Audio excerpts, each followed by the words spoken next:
اللهم صل وسلم وبارك عليه وعلى آله. الفاتحة إلى روح الأستاذ حسن مرسولي وصولي فروا إلى حضرة النبي. الفاتحة. بسم الله الرحمن الرحيم. الحمد لله رب العالمين الرحمن الرحيم مالك يوم الدين إياك نعبد وإياك نستعين صراط المستقيم صراط الذين أنعمت عليهم غير المغضوب عليهم ولا الضالين آمين.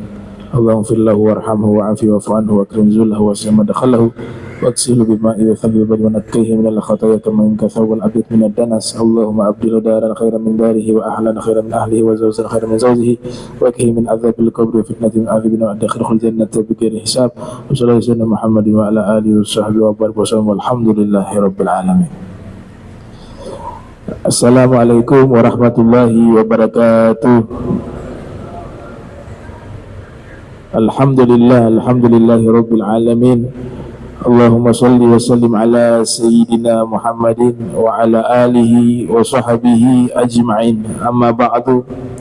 Subhanak la ilma lana illa ma 'allamtana innaka antal alimul hakim. Rabbi israh li sadri wa yassir li amri wahlul 'uqdatam min lisani yafqahu qawli wa saddid lisani wahdi qalbi bihaqqi sayyidina Muhammadin sallallahu alaihi wa alihi wasallam.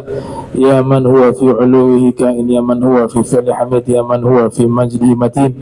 Allahumma akrimna bi nuril fahmi wa akhrijna min zulumati wahmi warzuqna fahman nabiy wa hifdzal mursalin wa ilhama malaikatil muqarrabin.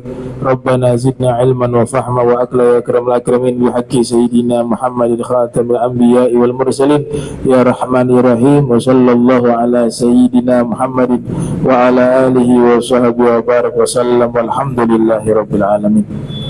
Walal musannifu rahimahullah wa radiyallahu ta'ala anhu wa arda wa nafa'ana bihi wa bi'ulumihi wa amadana bi asrarihi wa a'adana min barakatihi fid darain.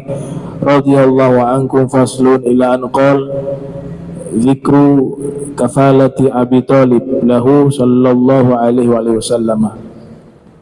Alhamdulillah, puji syukur kehadirat Allah, salawat salam senantiasa tercurahkan kepada junjungan mulia Nabi tercinta Nabiuna Muhammad sallallahu alaihi wa alihi wasallam beserta seluruh keluarga beliau, sahabat beliau dan umat beliau yang senantiasa melaksanakan ajaran beliau hingga akhir masa nanti. Ya, sama-sama kami muliakan Imam Masjid Muttaqin Amin Onci Albar mata'anallahu ta'ala bituli hayatihi wa umrih wal Habib Alwi Albar mata'anallahu ta'ala bituli hayatihi wa umrih wal Ustaz Jamal wa jamil hadirin hadirat yang insyaallah dirahmati Allah subhanahu wa ta'ala. Kita sampai ke pembahasan menyebutkan kafalati Abi Thalib, ya, yaitu Sayyidina Abi Thalib merawat Rasul sallallahu alaihi wasallam setelah dirawat oleh kakek beliau Sayyidina Abdul Muttalib hingga usia 8 tahun. Sang kakek meninggal dunia. Kemudian dilanjutkan, Nabi dirawat, diasuh oleh paman beliau, yaitu Sayyidina Abu Thalib. Sayyidina Abu Thalib sekeluarga beriman kepada Nabi sallallahu alaihi wasallam, mulai istri beliau Sayyidah Fatimah bintu Asad. Bahkan Nabi memposisikan layaknya ibu. Ketika meninggal dunia Sayyidah Fatimah bintu Asad, Nabi yang memasukkan jasad suci itu ke liang lahat, dan Nabi menggosok-gosokkan punggungnya di liang lahatnya Sayyidah Fatimah bintu Asad agar kuburan itu luas dengan barokah dari Nabi Muhammad sallallahu alaihi wasallam. Dan Nabi mengatakan, ini adalah posisi bagaikan ibuku, kata Rasul sallallahu alaihi wasallam. Begitu juga putra-putra beliau semuanya beriman, baik yang perempuan ya Ummu Hani dan yang lain-lainnya, dan juga laki-laki ada Sayyidina Ali bin Abi Thalib, ya Sayyidina Aqil, Sayyidina Ja'far, semuanya beriman kepada Nabi Muhammad SAW. Kok bisa ya seluruh anaknya beriman, istrinya beriman, suaminya dituduh tidak beriman? Ya, Sayyidina Abu Thalib. Oleh sebab itu diklarifikasi oleh Sayyid Ahmad Zaini Dahlan, menolak spekulasi yang berkembang bahwa Sayyidina Abu Thalib itu tidak beriman, meninggal dalam keadaan kafir. Dibantah oleh Sayyid Ahmad Zaini Dahlan dalam sebuah kitab, ya, Sayyid Ahmad Zaini Dahlan ini Muftil Haramain, berjudul Asnal Matalib fi Najati Abi Thalib.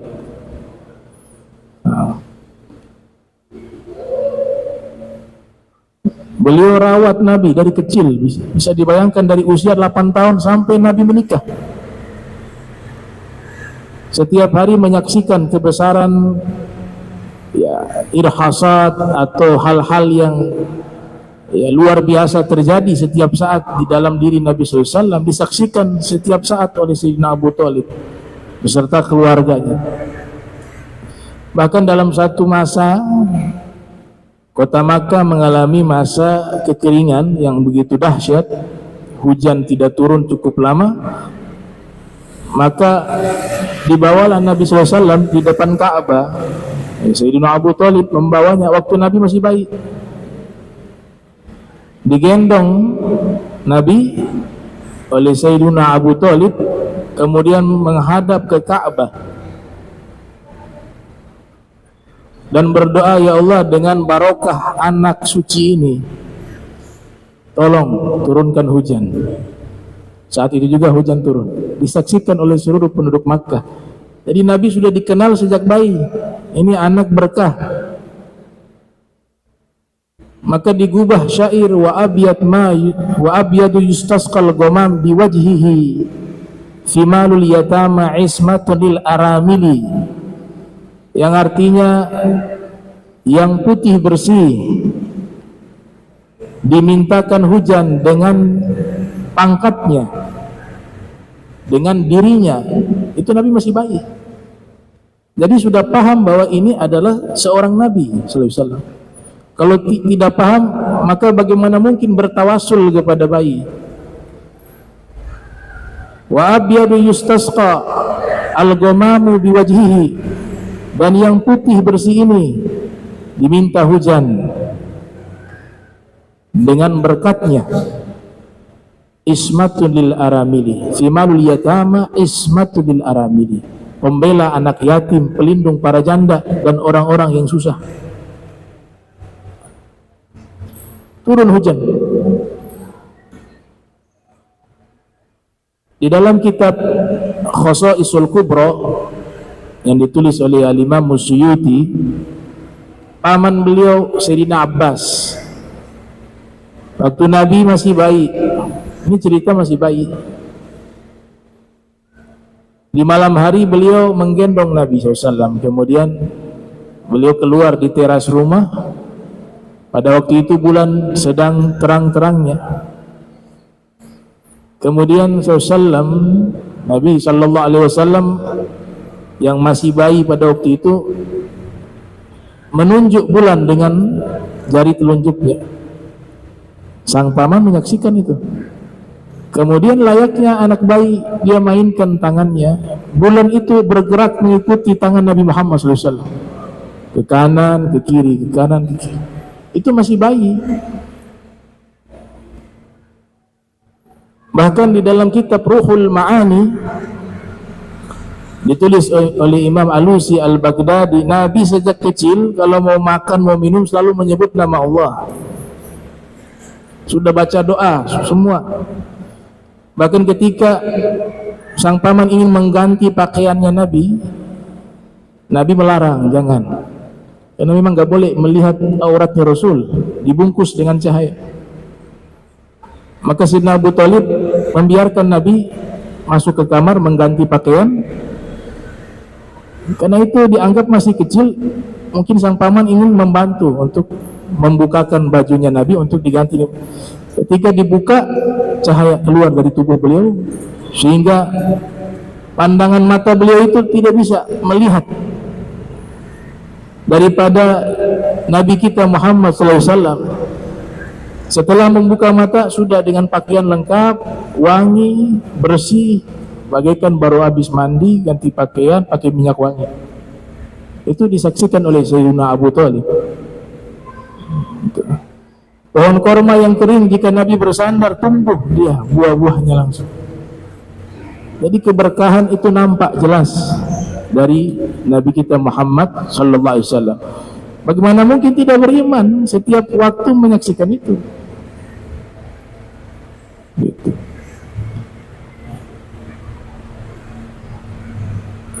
Nabi ketika sudah hijrah ke Madinah, di kota Madinah mengalami juga masa yang sama. Waktu itu ada satu tempat, di situ hujan tidak turun. Kemudian mereka meminta kepada Nabi berdoa atau mengadakan sholat istisqa, sholat minta hujan, yang biasa Nabi lakukan di Masjid Ghamamah, yang sekarang namanya Masjid Al-Ghamamah. Itu tempat Nabi biasa sholat minta hujan.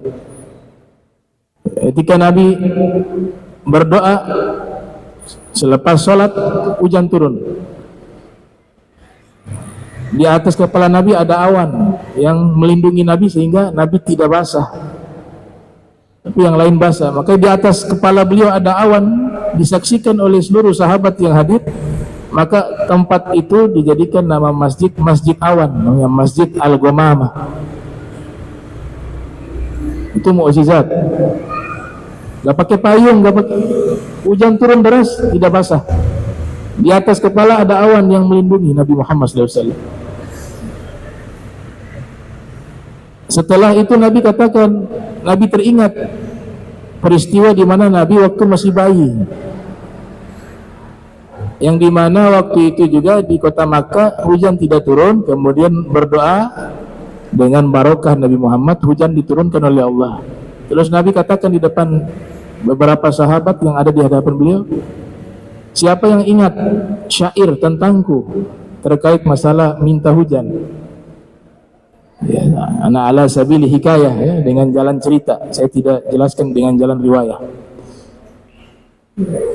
Syairnya adalah wa abyadu yustasqa, kata Nabi. Al-ghamamu biwajhihi fimalul yatama ismatu lil aramili. Siapa yang ingat? Di depan ada Imam Ali. Imam Ali mengatakan, saya ingat wahai Rasul. Nah, Nabi tersenyum karena ayah beliau yang mengubah syair tersebut. Siapa yang mengubah syair itu? Dia katakan, ayah saya, Sayyidina Abu Thalib. Kata Nabi, benar, itu ayahmu mengubah syair tersebut ketika meminta hujan di kota Makkah.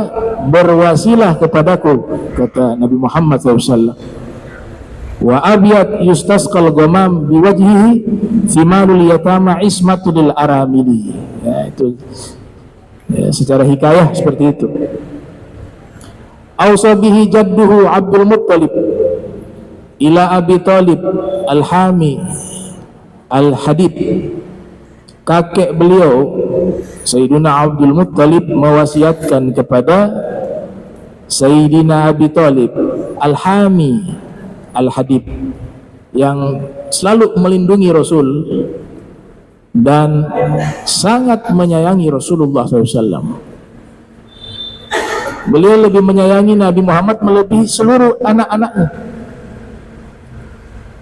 Bahkan ketika makan itu harus menunggu Nabi terlebih dahulu hadir, dan Nabi yang memulai makan terlebih dahulu, baru sekeluarga boleh mulai makan. Sallallahu alaihi wasallam. Yakfuluhu ba'du, beliau merawat Nabi setelahnya. Fakanat nash'atuhu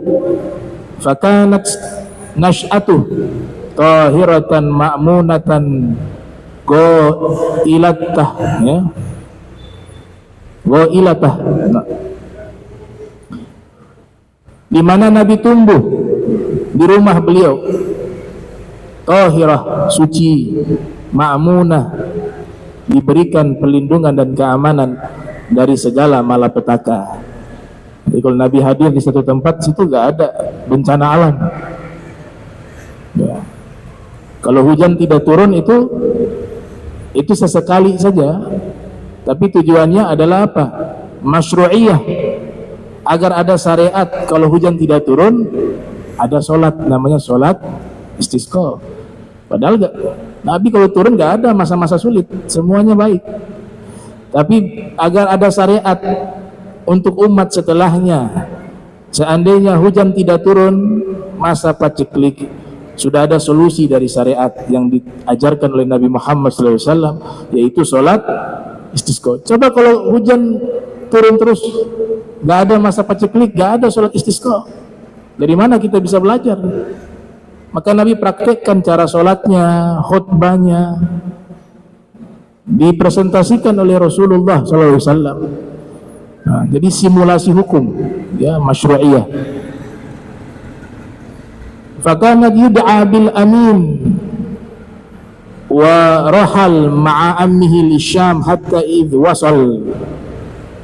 Beliau sejak dari dahulu diberikan julukan Al-Amin, orang yang sangat amanah.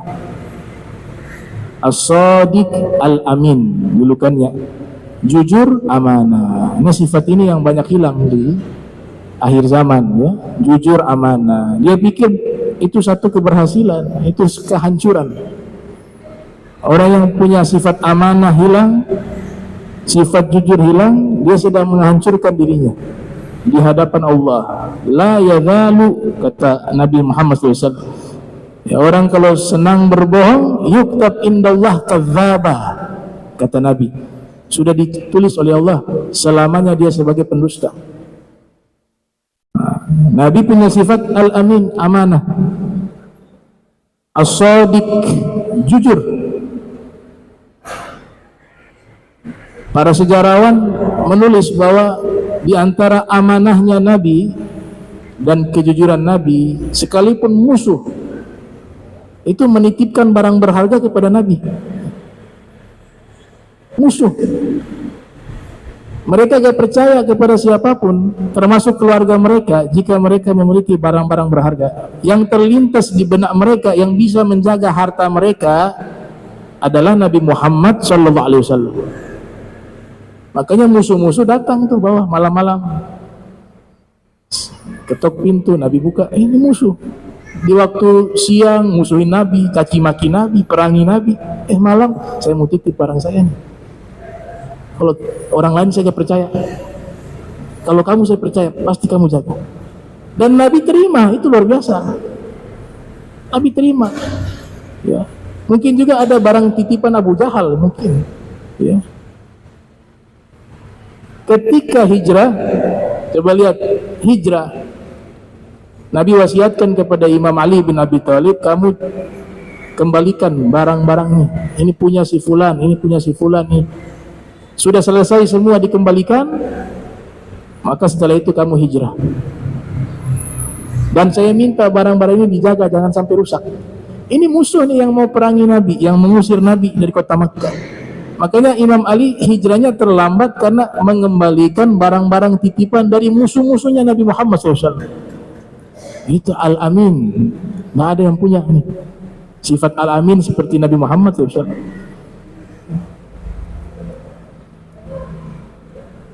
Warahal, beliau berangkat ma'ammihi, bersama pamannya, li Syam.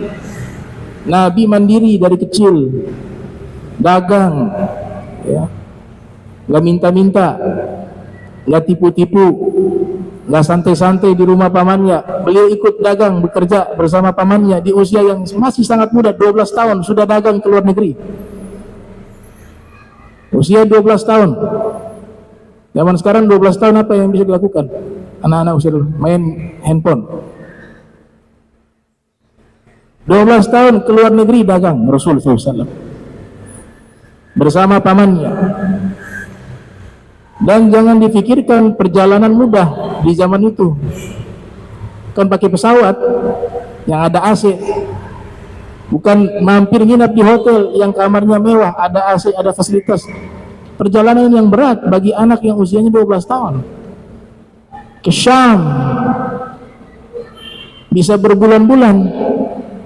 Dari Madinah, dari Makkah ke Syam bisa 1 bulan. Nabi dagang, ya, luar biasa. Itu masih kecilnya Nabi. Dan Nabi setiap mendapatkan uang, Nabi bagi untuk 3. Bagian pertama fuqara wal masakin, itu usia masih anak-anak. Yang kedua Nabi kasih untuk membantu pamannya Sayyidina Abu Thalib, karena memiliki anak banyak, dikasih uang juga ke pamannya untuk anak-anak pamannya. Dan yang berikutnya untuk Nabi SAW. Jadi Nabi makan itu dari keringat beliau. Dari situlah beliau kasih, kalau mau makan dikasih. Itu yang dilakukan oleh Nabi Muhammad SAW. Ma'ammihi li Syam hatta idza wasal, bersama pamannya ke negeri Syam hingga sampai ke Busra, sampai ke tempat Busra, nama tempat. Ya, kalau sekarang mereka katakan di wilayah Jordan situ. Ya, sekitaran situ, Busra. Ra'a minhu Bahira ar-rahib. Ada satu pendeta ahli kitab yang membangun tempat tinggal dan tempat ibadah di tempat tersebut. Tempat ini terisolasi jauh dari masyarakat. Kenapa sang pendeta membangun tempat ibadahnya di situ dan tempat tinggal di situ di tengah gurun pasir? Ternyata punya tujuan. Dia sudah mempelajari kitab-kitab terdahulu bahwa Nabi akhir zaman itu satu saat akan melintasi daerah tersebut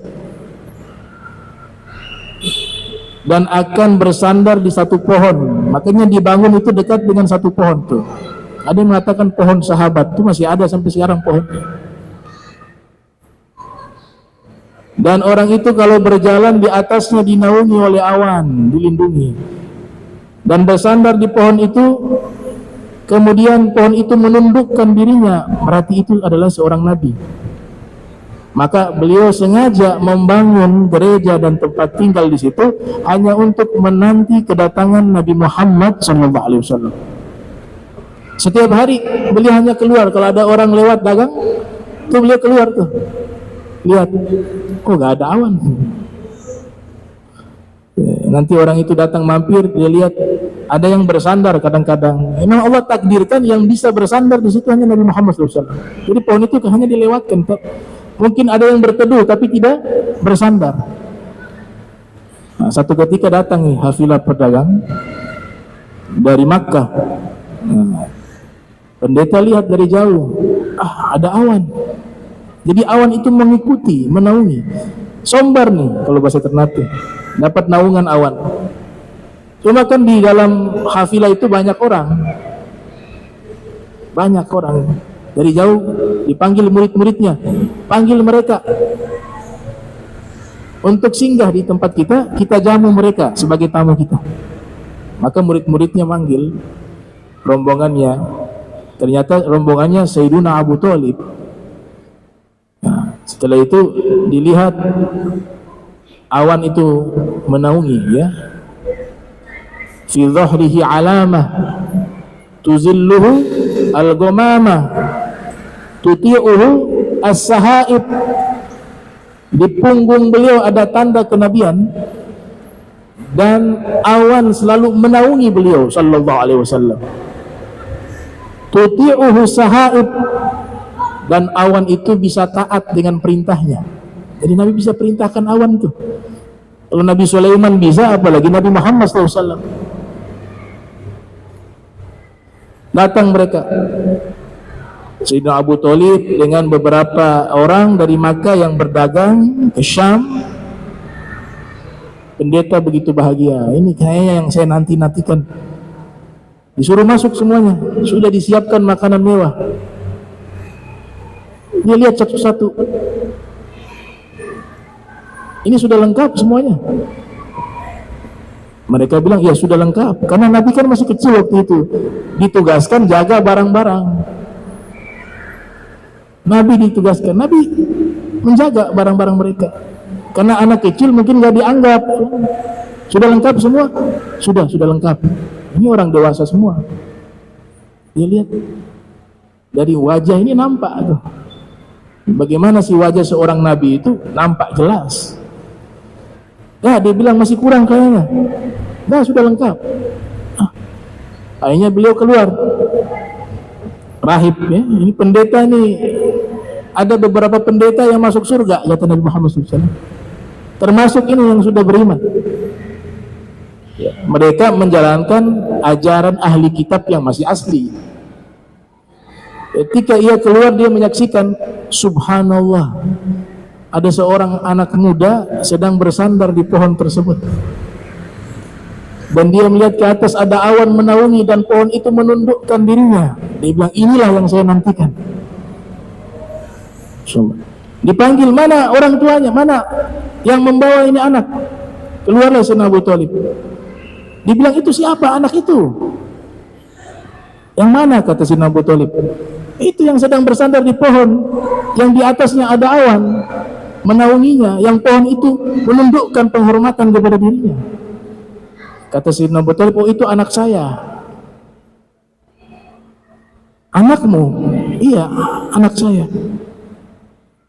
Kata sang pendeta, bukan, dia bukan anakmu. Kau bisa mengatakan demikian? Karena Nabi akhir zaman itu tertulis dalam kitab kami, dia adalah anak yatim. Tolong ceritakan sebenarnya siapa dia. Maka diterangkan oleh Sayyidina Abu Thalib, dia adalah ponakanku Muhammad bin Abdullah. Saya menganggap dia seperti anak saya. Makanya setiap kali orang bertanya siapa dia, dia adalah anak saya. Bahkan saya lebih menyayangi dia melebihi daripada seluruh anak saya. Masa orang semacam ini tidak beriman kepada Nabi Muhammad SAW? Maka sang rahib, beliau mengejar, lari menuju ke arah Nabi Muhammad SAW. Ada satu buku judulnya The Madness of God, ya, karya Ibnu Tammam, Daud Ibn Tammam. Ketika sang pendeta Buhaira berlari mengarah menuju kepada Nabi Muhammad SAW, ketika bertemu Nabi, dia mengatakan, wahai Tuan besar. Dicium kaki Nabi Muhammad SAW. Ini anak bukan anak sembarangan ini. Nabi mengatakan, kau kenal siapa saya? Dia mengatakan, wahai Tuan, saya menantimu sudah puluhan tahun di sini. Ini waktu yang saya nanti-nantikan. Saya baca di kitab-kitab bahwa engkau akan datang ke tempat ini, makanya saya membangun tempat tinggal di sini dan tempat ibadah saya hanya untuk menanti kedatanganmu. Dan ketika engkau datang, engkau dinaungi oleh awan dan engkau akan bersandar di tempat ini. Maka tolong terima saya sebagai umatmu. Nabi katakan, kau mau apa wahai Buhairah? Mau kita ajak jalan-jalan? Siap Tuhan. Nabi angkat tangan, Buraq datang. Naik ke Buraq, dibawa jalan-jalan ke taman surga. Setelah itu dikembalikan lagi Buhairah ke tempat semula. Jadi Nabi di hadapan orang yang belum mengenal Nabi, itu Nabi menutup identitasnya. Tapi kalau orang yang sudah kenal Nabi, tunjukkan diri Nabi. Siapa saya? Muhammad SAW. Setelah pendeta itu berkeliling ke taman-taman surga yang Allah yang tahu itu tempat di mana, kembali lagi ke pohon tersebut, kemudian Buhairah mengajak Nabi masuk ke kediamannya. Setelah itu Buhairah mengatakan kepada Sayyidina Abu Thalib, beliau adalah Nabi. Sayyidina Abu Thalib mengatakan, saya juga sudah menyatakan itu. Ini bukan anak sembarangan, kami sudah menyaksikan kebesaran beliau. Kami sudah beriman kepada beliau. Pendeta bawa masuk Nabi Muhammad SAW. Itu ruangan bercahaya, disuruh jadi pelayan. Murid-muridnya heran. Jadi pelayan untuk Nabi Muhammad SAW. Setelah dijamu, beliau nyatakan keimanan dan mengatakan ke murid-murid, ini orang yang saya tunggu-tunggu. Semuanya akhirnya menyatakan keislamannya. Keislamannya itu tidak harus tunggu 40 tahun jadi Rasul. Sudah mengakui Allah dan Nabi Muhammad utusan Allah, sudah masuk Islam, walaupun sigotnya, syariatnya belum ada secara formal. Tapi orang yang sudah mengakui, mereka sudah termasuk umat Nabi Muhammad SAW. Makanya ada satu hadis mengatakan, laqad ra'aitu kisisan fil jannah, atau rahiban, ya, laqad ra'aitu rahiban fil jannah, saya melihat ada pendeta dalam surga. Kata Nabi, ya mereka itulah yang sudah menyatakan keimanan mereka kepadaku, walaupun mereka itu ahli kitab dan belum mendapatkan syariat Islam. Yang penting sudah syahadat. Nah, setelah itu dikasih saran, bagaimana kalau dipulangkan, ya, karena orang Yahudi mengincar beliau. Maka sang paman pun mengembalikan Nabi Muhammad SAW balik. Nah, ini ada di kitab The Madness of God, ya. Kemudian Nabi usia 17 tahun. Peristiwa ini terjadi di usia 12 tahun. Di usia 17 tahun Nabi melakukan perjalanan bisnis seorang diri. Jadi tidak ditemani paman beliau. Beliau berangkat sendiri dagang, ya. Beliau pergi ke Yaman, beliau pergi ke Bahrain, beliau pergi ke Jordania. Jadi kaya raya beliau sallallahu alaihi wasallam. Mandiri. Setiap bisnis yang beliau jalani berhasil. Kalau di zaman itu mungkin sebagai pengusaha sukses internasional karena sudah keluar negeri. Itu usia Nabi 17 tahun. Nabi kembali pulang ke Makkah membawa harta yang berlimpah. Beliau datangi kaum-kaum du'afa, fakir miskin, diberi makan. Itu setiap hari. Nabi membagikan makanan kepada kaum fuqara wal masakin. Sampai akhirnya terdengar kabar bahwa ada pengusaha muda sukses yang jujur, yang amanah. Sehingga digambarkan oleh para sejarawan, kalau Nabi dagang itu, Nabi katakan jangan beli ini rusak.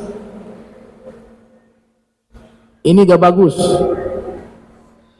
Kalau kamu beli, harganya tidak seperti harga biasa, saya turunkan harganya. Kalau kau riba silakan terima, kalau tidak jangan. Ini gak layak dipakai, jangan dibeli. Diterangkan satu persatu oleh Nabi Muhammad SAW. Ini modal saya sekian, saya hanya untung sekian. Ini saya beli, karena saya dagang saya untung sekian. Kasih. Itu nggak ada unsur penipuan, unsur yang menipu konsumen, nggak ada. Diterangkan semua. Al-Amin As-Sadiq.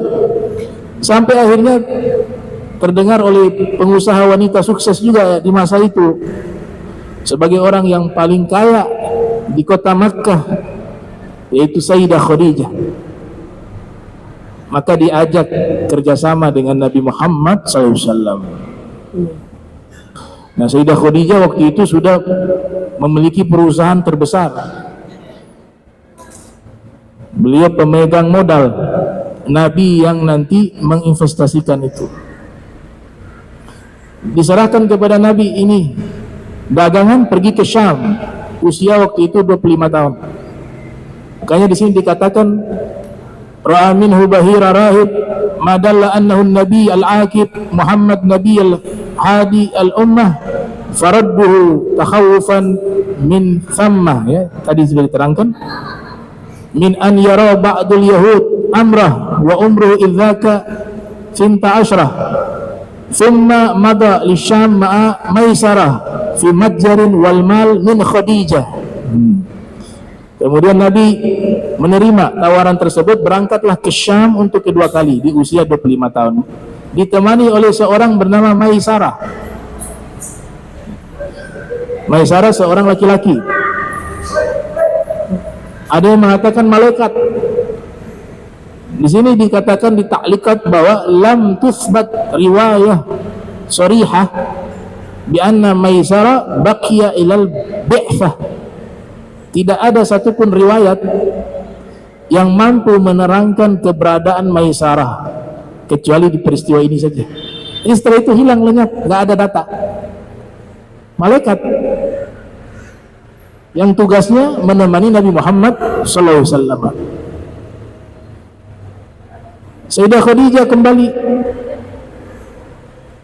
meminta agar Nabi menjalin hubungan dalam bisnis dan berlanjut ke tahap yang lebih serius, yaitu apa? Beliau jatuh hati kepada Nabi Muhammad SAW. Nabi tawadunya, sebenarnya yang untung Sayyidah Khadijah karena memiliki suami Nabi Muhammad SAW. Tapi Nabi tawadu luar biasa. Ketika ada yang mengatakan beruntung Sayyidah Khadijah memiliki suami seperti Nabi Muhammad SAW, kata Nabi, gak, saya yang beruntung memiliki istri seperti dia. Inni ruziktu hubbaha, saya diberikan rizki oleh Allah mencintainya, kata Nabi Muhammad SAW. Akhirnya Sayyidah Khadijah yang pinang. Setelah Nabi Muhammad kembali dari Syam menuju kota Makkah dengan keuntungan yang luar biasa, kemudian Maisarah melaporkan bahwa beliau cara dagangnya seperti ini, orangnya jujur, akhlaknya baik, dan seterusnya. Kemudian menyaksikan hal-hal yang aneh terjadi, di mana awan selalu menaungi beliau, ketika lewat terdengar suara salam dari bebatuan dan pohon-pohon menundukkan dirinya di hadapan beliau. Semua hal-hal ajaib diceritakan. Maka Sayyidah Khadijah memberanikan diri untuk melamar Nabi Muhammad SAW. Jadi Sayyidah Khadijah yang melamar. Kayaknya dikatakan di sini bahwa qad ra'ah Maisarah al-ajaiba minhu wa ma khussa bihi, ya, mawahiba. Maisarah menyaksikan hal-hal yang luar biasa yang Allah khususkan kepada Nabi Muhammad SAW dari berbagai macam anugerah, dan menceritakan wa haddatsa Sayyidah Jalilah, ya, wa haddatsa as-sayyidah al-jalilah Khadijah al-kubra fa ahsad kilah, dan Maisarah melaporkan kepada Sayyidah Khadijah terkait peristiwa-peristiwa tersebut, baik dari akhlak beliau dan hal-hal yang ajaib yang terjadi. Wa ragibat, maka Sayyidah Khadijah jatuh cinta kepada Nabi Muhammad SAW. Fa khatabat Muhammadah, dan beliau meminang Nabi Muhammad SAW. Fayalaha min khidbatin ma as'ada, alangkah beruntungnya wahai Sayyidah Khadijah, dan alangkah bahagianya dan mulianya pinangan tersebut. Nah, setelah itu tetap laki-laki yang lamar, tapi Sayyidah Khadijah yang ingin menawarkan terlebih dahulu. Setelah itu Nabi merespon, karena ini wanita juga, wanita yang istimewa, wanita pilihan. Ana khiyarun min khiyarin min khiyarin, saya orang terpilih dari yang terpilih. Gak mungkin istrinya bukan orang terpilih. Sayyidah Khadijah wanita terpilih yang bisa menyanding dengan Nabi Muhammad SAW. Umur khilaf yang populer dibilang 40 tahun, tapi Imam Baihaqi wa imam yang lainnya mengatakan umur beliau masih muda, masih 27 tahun, masih 20-an, bahkan ada yang mengatakan masih gadis. Tradisi Arab dulu kalau mengasuh anak, beliau punya ponakan itu, saudari perempuannya Khadijah punya anak, suaminya sudah meninggal, Sayyidah Khadijah yang rawat, yang nafkahi, maka orang-orang Arab pada waktu itu menganggap bahwa itu anaknya Sayyidah Khadijah. Ada riwayat semacam itu. Ketika dilamar, Nabi pun menerima dan Nabi juga mencintai Sayyidah Khadijah. Ini wanita baik, wanita akhlak yang baik, yang salehah. Maka datanglah Nabi dengan paman beliau. Ini menunjukkan Nabi itu kaya raya, usia 25 tahun. Saya tadi coba hitung mahar beliau. Beliau punya mahar 4.000 dinar. 1 dinar itu koin emas, 3 juta. 12 miliar. Itu maharnya Nabi Muhammad SAW kepada Sayyidah Khadijah. Usia beliau 25 tahun, itu uang beliau. Beliau penghormatan kepada istri beliau yang kaya raya juga dan wanita yang baik. Tapi uang sendiri. Kemudian dikasih apa namanya? Unta 20 ekor. Ya. Kalau uang habis untuk Sayyidah Khadijah gak apa-apa, asal kayak seperti Sayyidah Khadijah. Wanita seperti Sayyidah Khadijah, dan Sayyidah Khadijah ketika bersama Nabi seluruh hartanya habis untuk dakwah Islam. Kalau kayak begini gak rugi. Mau 100 miliar ada masalah. Karena nantinya juga Sayyidah Khadijah berkorban untuk Nabi Muhammad SAW. Sampai meninggal dunia gak ada tersisa harta. Habis semuanya untuk dakwah. Pahala mengalir kepada beliau setiap masa, setiap waktu. Islam sampai kepada kita. Salah satu andilnya adalah Sayyidah Khadijah Al-Kubra alaihassalam. Makanya Nabi tahu ini mahal wanita ini. Nabi kasih mahar 4.000 dinar. 1 dinar kurang lebih kita pakai hitungan yang dulu 3 juta. Dikali deh kurang lebih 12 miliar. Ditambah unta 20 ekor. Ditambah perhiasan mewah 10, ditambah budak ada 20 lebih, ditambah semua itu maharnya Nabi Muhammad SAW kepada Sayyidah Khadijah. Berarti Nabi kaya raya.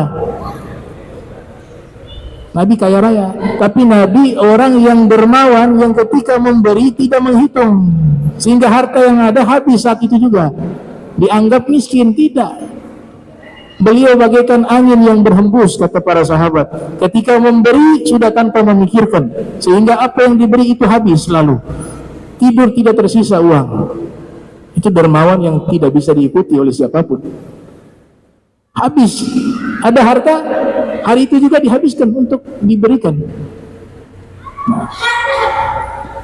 Wa kana idh juwijaha ibna khamsin min ba'di ishrin bi ghairi labsin. Dan Nabi menikah di usia 25 tahun. Ini juga khilaf. Rasulullah waktu menikah, beberapa pendapat ulama menyatakan di usia 25 tahun. Ada juga yang berpendapat ya bahwa Nabi menikah itu di usia 26 tahun. Ada juga yang berpendapat Nabi menikah waktu itu usia 21 tahun. Ada yang berpendapat waktu Nabi menikah di usia 30 tahun. Jadi khilaf ya. Ada yang mengatakan 37 tahun, tapi pendapat yang populer adalah 25 tahun. Ada juga berpendapat di usia 29 tahun. Jadi Rasulullah menikah dengan Sayyidah Khadijah. Ya, min ba'di ishrin bi ghairi lubsin, di usia 25 tahun tanpa ada keraguan menurut Imam Iraqi. Nah, insyaallah kita lanjutkan lagi di pertemuan berikut. Allahumma jam'ana hadza jam'an marhuma wa tafarraqna min ba'dihi tafarruqan ma'zuma wa la tajal minna wa la minna sikila mahruma. Subhanaka bihamdika astaghfiruka wa atubu ilaik. Wa sallallahu ala sayyidina Muhammadin wa ala alihi wa sahbihi wa barik wa sallam. Wa lakum minkum wassalamu alaikum warahmatullahi wabarakatuh.